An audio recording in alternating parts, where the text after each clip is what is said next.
Joo. 9.9.20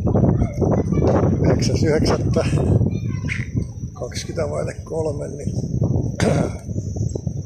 maanantai-päivä. Takana aamusta Saksan tytöt. Eilen tuli kilometri 200 rämmittyä, niin nyt kun ei viime yönä tullut varmaan nukuttua 4-5 tuntia, jos sitäkään. Tää on aina vuorokausirytmi. Ikääntyy, niin unet lyhenee ja ei tarvitse viinatilkkaa, kun elämä on itsessään huumetta.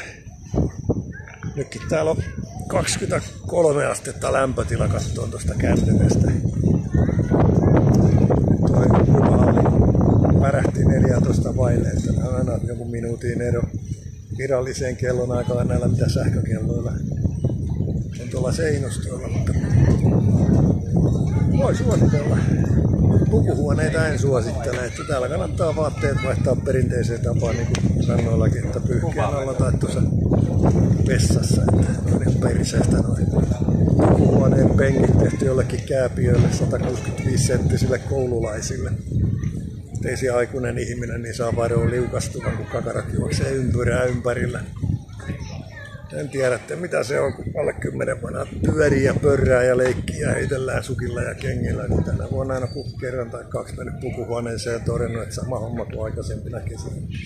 Tässä vaan vaihtaa nopeasti pyyhkeen alla kuivaa, että märät vaatteet päässä tai päällä ei kannata leikkiä.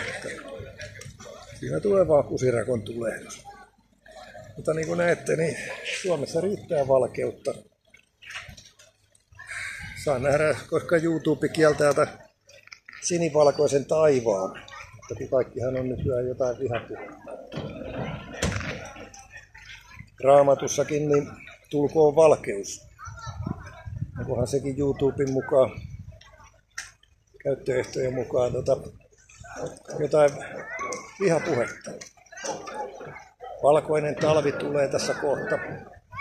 Onko sekin vihapuhetta? Winter is coming. The Games of Thrones-sarjassa koko ajan piti tulla örkkejä pohjoisesta ja talvi tulee ja koko muu maailma vallataan tämmöisillä kuolleilla. Niin on tämmöinen aika tulkinnalliseksi, että minkälaisia ylläpitoja näissä erilaisissa somepalveluissa on. Pitäisi vaan niin sanotusti piip nuoleskella ja Orwell-tyyliin hyväksyä hyvin tarkoitushakuiset terminologiat ja niiden käyttö tai käyttämättä jättäminen. Ja katsellaan kauanko tää on somekanavilla, Twitterin X-kanavalla tää ainakin säilyy ja jopa saa. Facebook oli aikaisemmin kovempi sensuuri, niin YouTubessa on nykyään muuttunut vähän hiljakkaammaksi, että varmaan tuo vihreä nurmikkokin on jotain käyttöehtojen vastasta, että tuo vihreä nurmikko, niin onko se hate speech? Onko messinkinen kaide, että sen todetaan messinkiseksi kaideeksi, niin onkohan sekin hate speech? Aika erikoista. Mutta katsellaan nyt vielä tuonne taivaan sineen. Ollaan yhteydessä kuntavaaleissa 2025 yhteislista Tampereen yhteyslistalle yhteydenotot vapaussoturi@gmail.com ja se on Moro ja Molskis ja 9 nimeä oman nimenne lisäksi, niin siinä on teidän valitsijayhdistys ja lomakkeet näkyy oikeusministeriön sivuilla ja kaupunkien kuntavaalisivuilla, mistä voi klikata ja tulostaa nämä tarvittavat dokumentit. Ja näissä merkeissä kaunista päivää oikealla ja vasemmalla, tässä tapauksessa vasemmalla oikealla esteksen Herran siunausta.